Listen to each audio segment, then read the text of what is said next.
जा जाने जा अब जान हो जान ले गइलू देहिया से हो अब जा जाने जा अब जान हो जान ले गइलू देहिया से।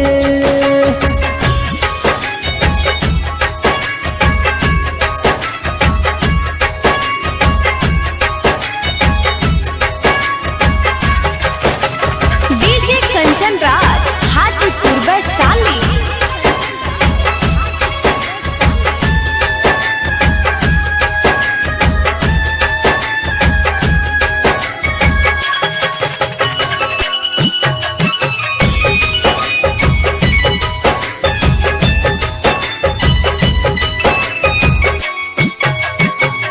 तू ही हमर जान तू ही हौवा भगवान हो कोई कोई दिल में छोड़ मरल हमरा जान हो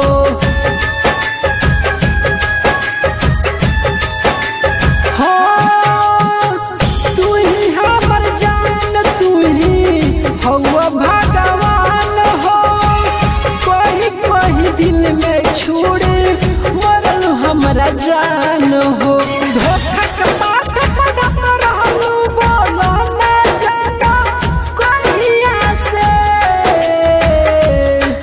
अब जा जाने जा अब जान हो जान ले गइलू देहिया से हो अब जा जाने जा अब जान हो जान ले गइलू देहिया से।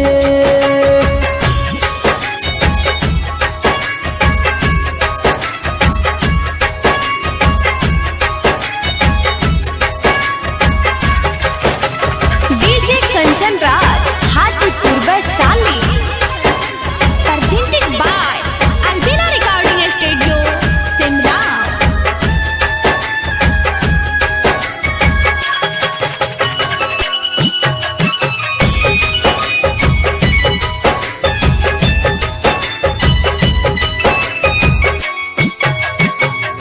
दूरी बनौलू मजबूरी हमर देख के छोड़लू अकेला पिंटू अंकित एक्सप्रेस के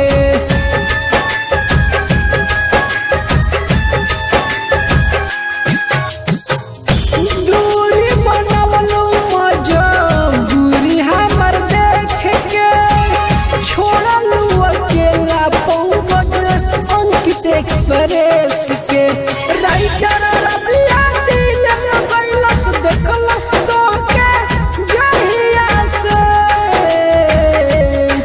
अब जा जाने जा अब जान हो जान ले गइलू देहिया से हो